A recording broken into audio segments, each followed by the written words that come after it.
Assalamualaikum warahmatullahi wabarakatuh. Kembali lagi dalam mata pelajaran Bahasa Indonesia kelas 7 SMP Negeri 1 Ngimbang bersama saya Ertanti Khairiyah.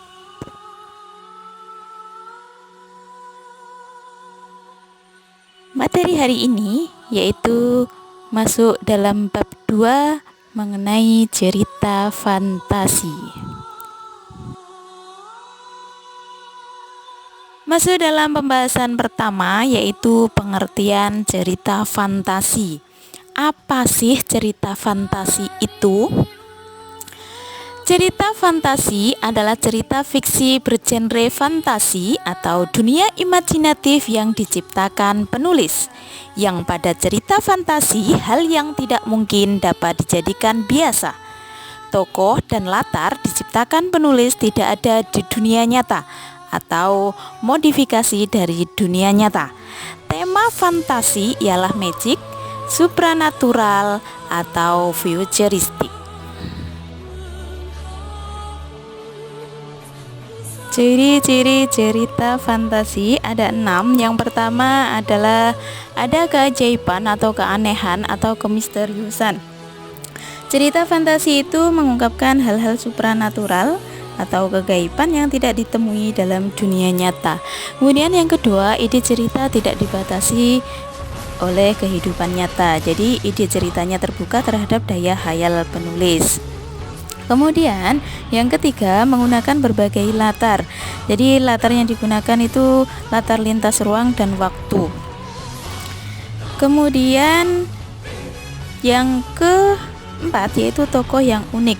Jadi tokoh di sini bisa dikasih sebuah kesaktian yang tidak dimiliki oleh tokoh-tokoh dalam kehidupan sehari-hari.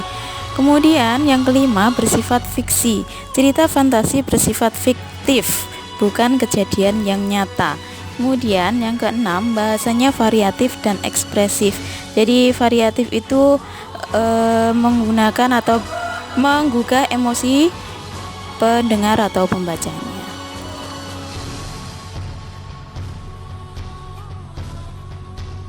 Jenis-jenis cerita fantasi di sini dibedakan menjadi 2. Yang pertama berdasarkan kesesuaiannya dalam kehidupan nyata, yaitu yang pertama cerita fantasi total dan yang kedua cerita fantasi irisan. Kemudian berdasarkan latar cerita juga dibagi menjadi 2, yaitu cerita fantasi latar sezaman dan cerita fantasi lintas waktu. Nanti kita bahas satu persatu.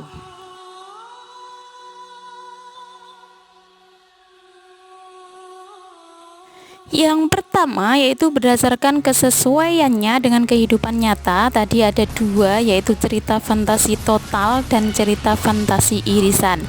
Yang pertama dulu, cerita fantasi total itu berisi fantasi pengarang terhadap objek.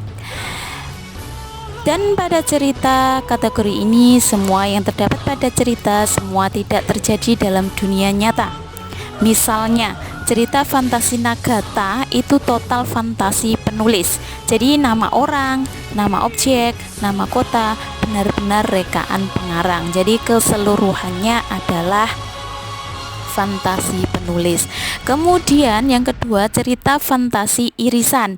Ini merupakan cerita fantasi yang mengungkapkan fantasi tetapi masih menggunakan nama-nama dalam kehidupan nyata, menggunakan nama tempat yang ada dalam dunia nyata atau peristiwa pernah terjadi pada dunia nyata. Yang namanya irisan itu bisa dikatakan sebagian, jadi sebagian menggunakan apa saja yang ada di dunia nyata dan sebagian adalah khayalan.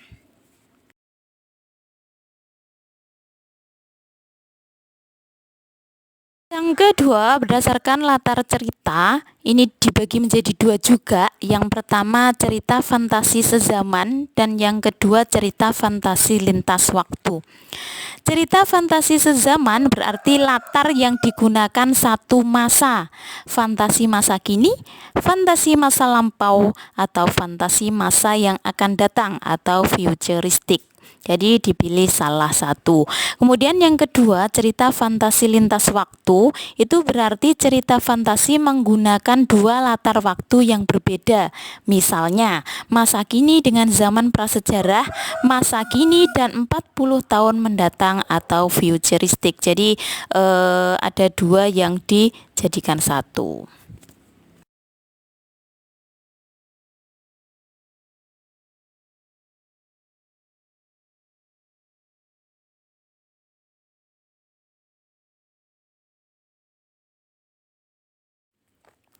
Kita masuk dalam unsur-unsur cerita fantasi. Di sini juga ada 6. Yang pertama, ide cerita yang terbuka. Ide cerita dalam cerita fantasi umumnya tidak memiliki batasan realita atau kenyataan dan dapat dikembangkan sesuka pengarang. Kemudian yang kedua, terdapat keanehan, kemisteriusan, dan keajaiban. Jika kalian mendapati sebuah teks cerita mengandung unsur keanehan, bersifat misterius seperti mengandung unsur mistis maupun terdapat keajaiban yang tidak dapat dilogika oleh pikiran, maka itu dapat menjadi ciri-ciri cerita fantasi atau cerita tersebut masuk ke dalam cerita fantasi. Kemudian unsur yang ketiga yaitu latar. Latar yang digunakan dalam cerita fantasi dapat menembus ruang dan waktu. Kemudian yang keempat, tokoh yang unik. Tokoh dalam teks cerita fantasi umumnya memiliki kelebihan tersendiri yang unik dan berbeda dari yang lain. Misalnya ada tokoh yang mempunyai kesaktian dan tokoh tersebut tidak ada dalam kehidupan nyata. Kemudian yang kelima, fiksi. Karena cerita fantasi itu bersifat fiksi dan merupakan cerita khayalan semata, maka cerita fantasi ini tidak akan bisa dinalar oleh akal pikiran jika dibandingkan dengan kehidupan di dunia nyata. Kemudian unsur yang keenam yaitu gaya bahasa. Gaya bahasa yang digunakan dalam cerita ini umumnya tidak harus selalu terikat menggunakan bahasa yang formal, melainkan menggunakan bahasa yang bervariasi.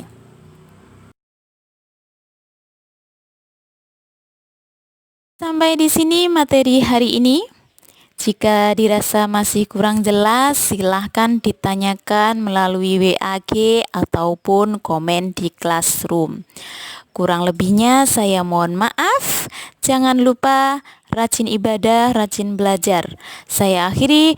Wassalamualaikum warahmatullahi wabarakatuh.